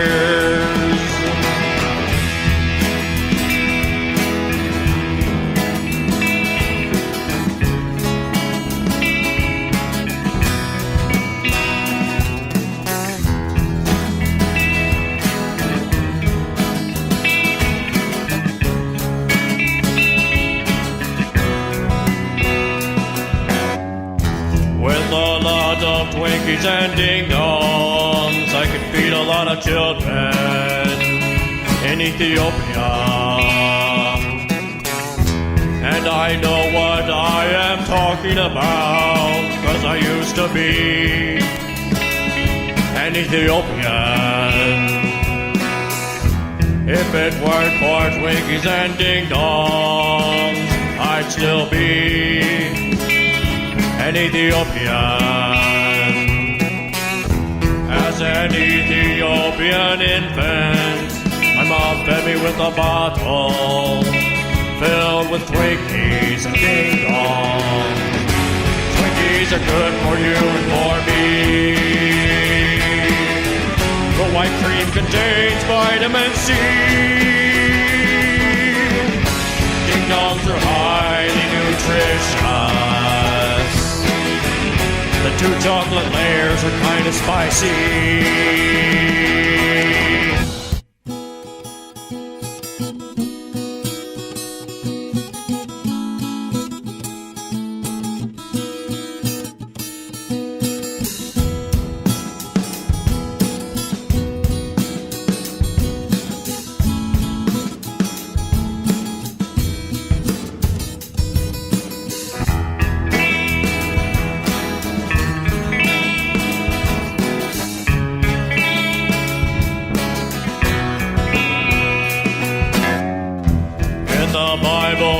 Says manna, it means Twinkies and ding-dongs. Of course, the cloud that led the Israelites was shaped like a ding-dong. Oh yeah! Twinkies provide good insulation in your walls for your house. They can also make a great mattress or a couch. Oh yeah! Twinkies are their own food group. The USD recommends 49 a day. Ignore the Surgeon General's warning and enjoy ding-dongs every day. Twinkies are good for you and for me. They do a body good. Ding-dongs are good for you and for me. They're just as important as firewood.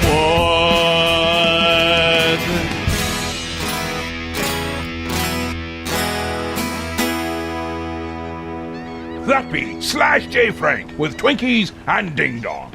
Let's grab another request, shall we? Or we shall. Hey, Quaden, I need to hear Minimum Wage by the Monkey Gang. Thanks, bye. Well, I guess we have some outer space visitors making requests now. They said they want to hear Minimum Wage. I got 2 different songs with Minimum Wage. I couldn't tell who they wanted it by. So, I don't get paid enough. I'll play both.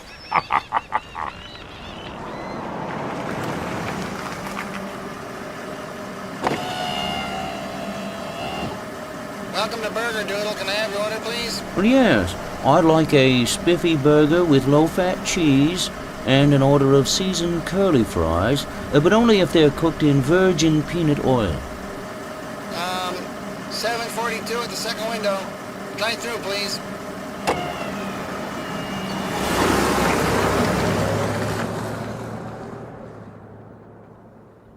I work on a deep fryer at a fast food chain, and my employers crack the whip and the chain. But what do I get for my pay? A couple dollars is just pocket change. If I save my dough for a month or so, I could buy a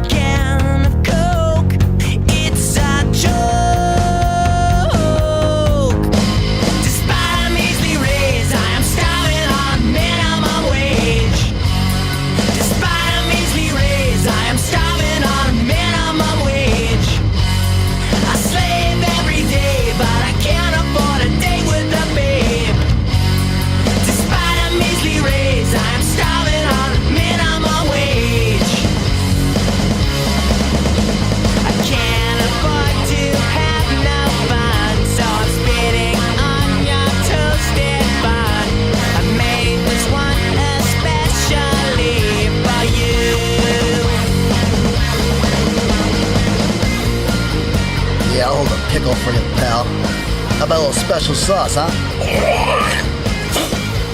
Enjoy the lung butter. There you go, sir. Enjoy your burger.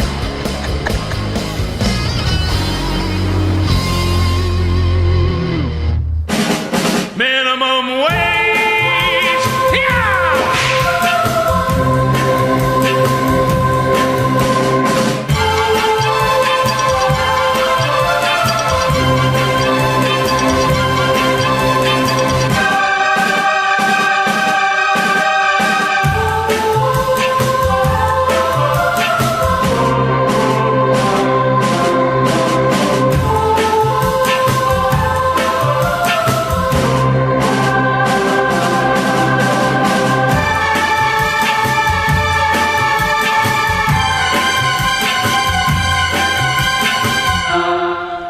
Well, there you be. Minimum Wage. The first one by Bob Rivers. The second one by They Might Be Giants. Both of them only minimum wage.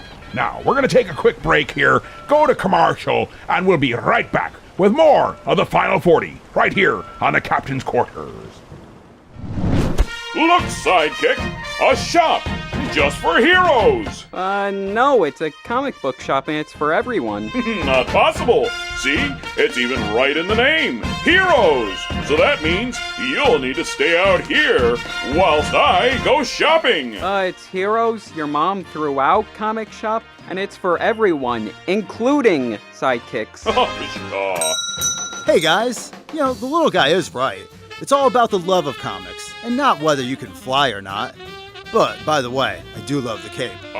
Gee, thanks. So Heroes Comic Shop is located at 130 West 14th Street in Elmira Heights, New York.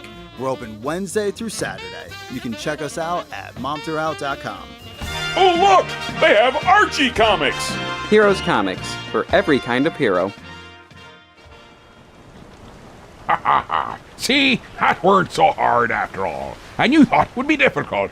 But let's get it right.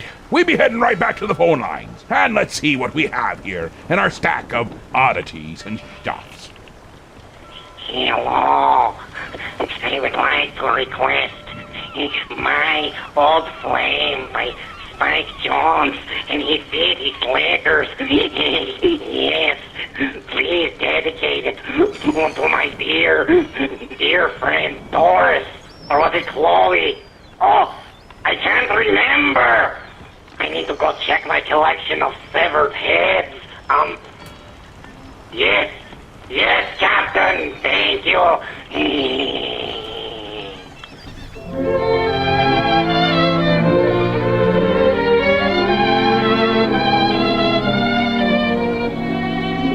My old flame, I can't even think of her name. But it's funny now and then how my thoughts go flashing back again to my old flame. I've met so many who had fascinating ways, a fascinating gaze in their eyes. Some who took me up to the skies, but their attempts at love were only imitations of my old flame. I can't even think of her name, but I'll never be the same until I discover what became of my old flame.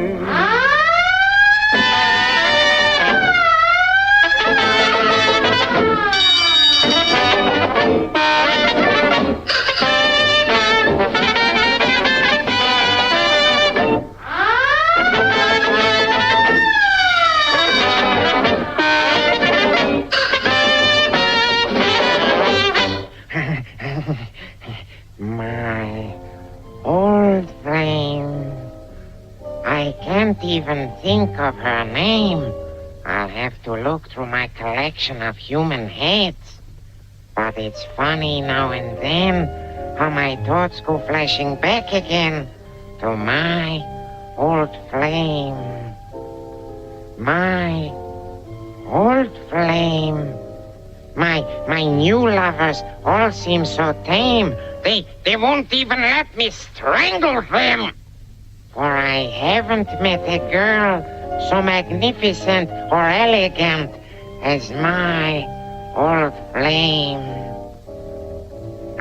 I've met so many who had fascinating ways, a fascinating gaze in their eye. I saw this eye, so I removed the other eye, that eye that kept winking and blinking at other men. It was me.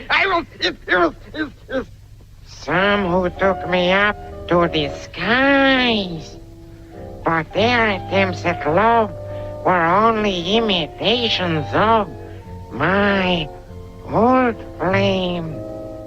I can't even think of her name. What was her name? Doris, Laura, Chloe, Manny, Mo, Jack. No, it couldn't have been Mo. I can't stand it, I tell you. This is driving me sane. She would always treat me mean, so I poured the can of gasoline and struck a match to my old flame. Ha ha ha! Spike Jones and his City Slickers with My Old Flame. Nice little recording right there. And we got something more. Hey, Gayon, your dinner's ready and getting cold. I made you chicken, Cajun style. Oh, and I found the other fire extinguishers. No thanks to you. But I still be not knowing where she got the chickens from. We've been out of chickens for almost a week now. At least that's what they've been saying. So just where did the chicken come from? Cajun style or not?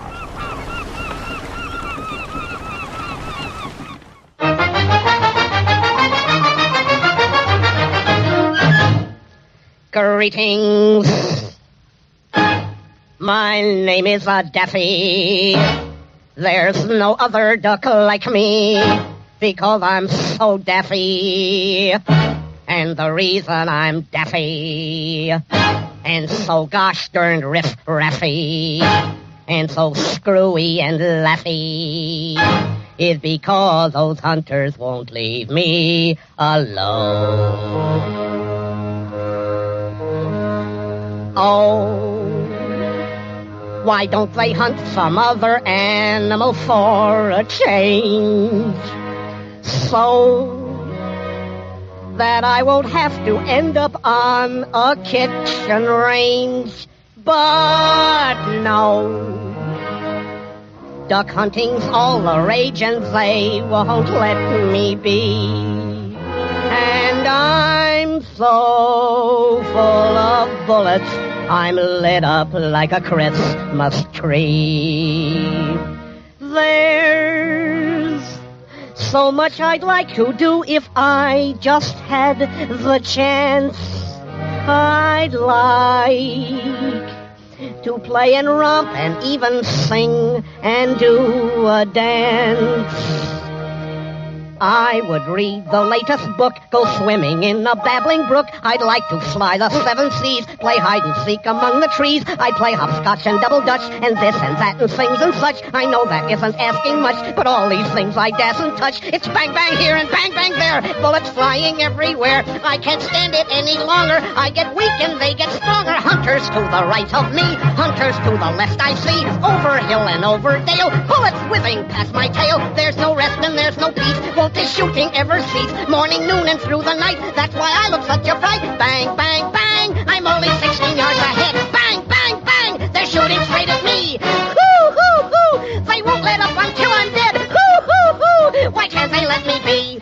Why don't they hunt big wild moose or chase a reindeer on the loose? And possum, chipmunk, caribou, a rabbit for a rabbit stew. Raccoon, squirrels, porcupine, monkey swinging on the vine. Leopards with or without spots, wildcats with or without dots. Elephants, badgers, kangaroo, lions, tigers, cows that moo. Wolf, mice, and prairie ox, red and gray and silver fox. Daffy, they drive me daffy. Those hunters with their great big guns, they're all their uncles, cousins, fathers, sons, crazy. They got me hazy with all that rootin', footin', hootin', tootin', highfalutin highfalutin, noisy, shooting closer. They're getting closer. With shotguns, pistols, bows and arrows, rifles, knives, and other deadly trifles. Scram now, while I'm still able. You're nuts if you think that I'm gonna end up on somebody's dinner table. So, goodbye. So long now.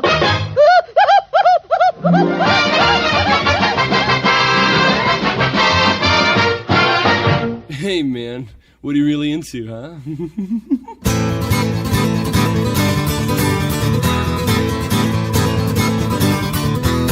The elusive butterfly has just tiptoed past my door. My buddy likes the Yankees. She says, hey, T-Bone, what's the score? And I say, well, Reggie got 1 and 1 and 3, and 25 is 624. Is the left wing really pinko? Colonel Sanders, what a bore. You ask so many questions. What answer should I choose? Is it schizoid paranoia or just existential blues? The amenities of life have been chasing my soul, and my mind is transcendental, and I'm losing all control, and I'm sinking in the quagmire of illusions and Thoreau. I cry out, my name is T-Bone, as a hound dog digs a hole. You ask so many questions, what answer should I choose? Is this Plato's heebie-jeebies or just existential blues? Sailing, sailing, what is illusion, what is true? Sailing, sailing over the existential blues. God bless America and old glory too.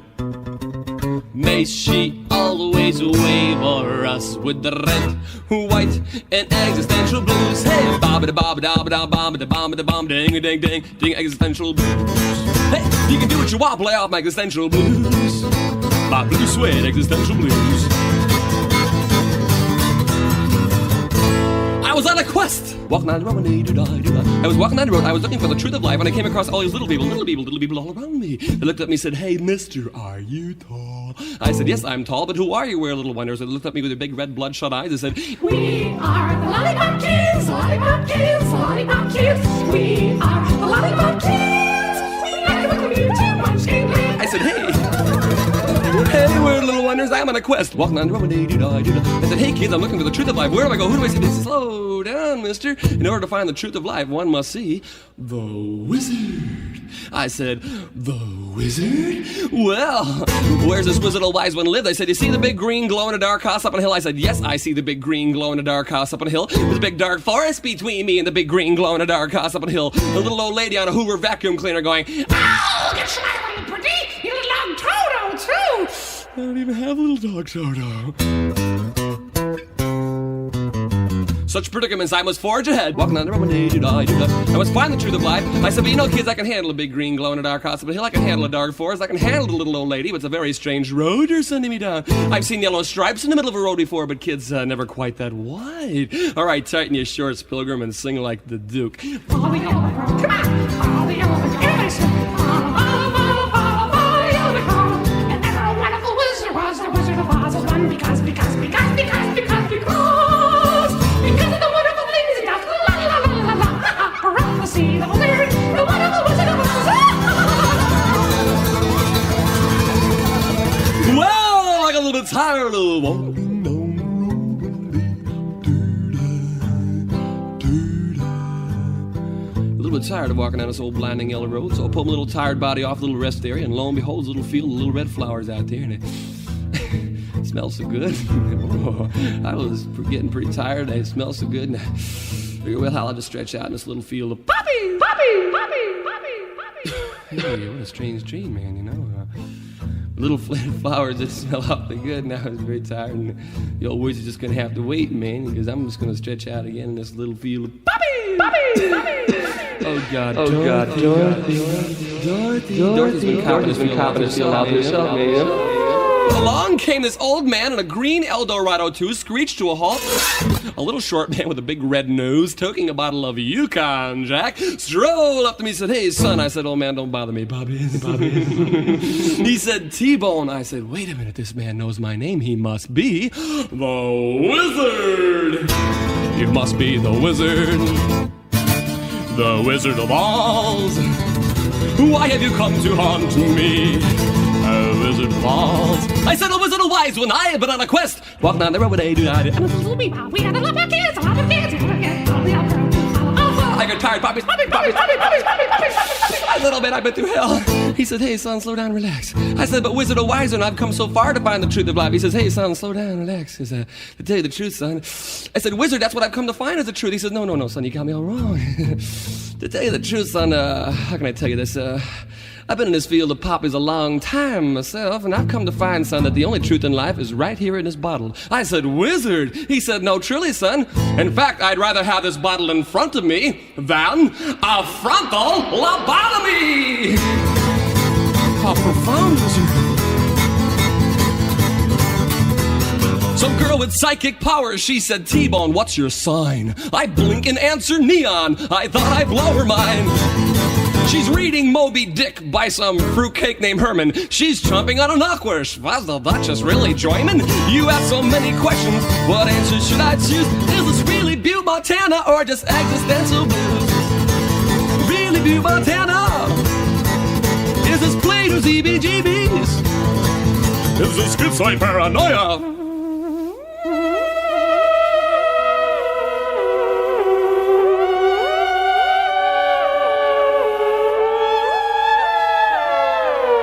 La la la la la, existential blues.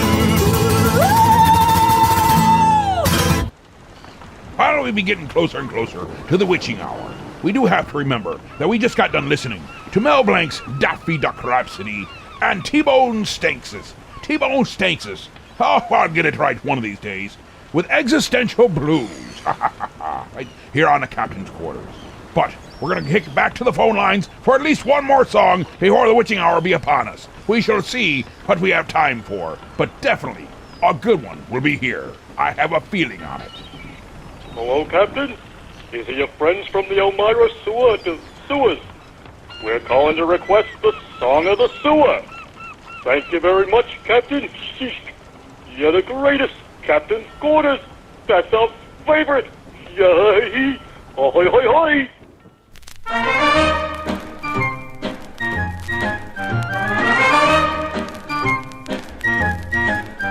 I work in the sewer, it's a very hard job. You know they won't hire just any old slob. You don't have to wear a tie or a coat. You just have to know how to float. We sing the song of the sewer. Of the sewer, we sing this song. Together we stand with shovel in hand to keep things rolling along. I work down a manhole with a guy named Bruce, and we are in charge of all the refuse. He lets me go first while he holds the lid. I'm telling you, sheesh, what a sweet kid. We sing the song of the sewer. Of the sewer, we sing this song. Together we stand with shovel in hand to keep things rolling along. Ooh, ooh, a funny thing happened to Bruce yesterday. The tide came along, he got carried away. He come out in Jersey, but it's okay now, 'cause that's where he lives anyhow. We sing the song of the sewer. Ooh. Of the sewer, we sing this song. We'll sing the song. Together we stand with shovel in hand to keep things rolling along.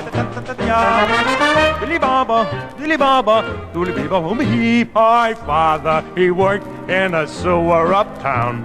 I followed his footsteps and worked my way down. That's how I began in this here industry. I just sort of fell into it. Lucky me. We sing the song of the sewer. Sing that song. Of the sewer, we sing this song. Oh, this is the song. Together we stand with shovel in hand to keep things rolling along. That there be Art Carney as Ed Norton with the Sewer Song. As I look at the chronograph, I realize we've got time for one more little tiny bit of requested jocularity. It's Stephen Wright now with The Bookstore. Friday, I was in a bookstore. I started talking to this very French-looking girl. She was a bilingual illiterate. She couldn't read in 2 different languages. I left the store and I went down the street to my bus. My bus came and I got on. I sat down beside this beautiful blonde Chinese girl. I said hello and she said hello. And I said, "Isn't it an amazing day?" And she said, "Yes, it is, I guess." I said, "What do you mean you guess?" She said, "Well, things haven't been going too well for me lately." I said, "Like what?" She said, "I can't tell you. I don't even know you." I said, "Yeah, but sometimes it's good to tell your problems to an absolute total stranger on a bus." She said, "Well, I've just come back from my analyst, and he's still unable to help me." And I said, "What's the problem?" And she paused and said, "I'm a nymphomaniac, and I only get turned on by Jewish cowboys." And she said, "By the way, my name's Diane." And I said, "Hello, Diane. I'm Bucky Goldstein."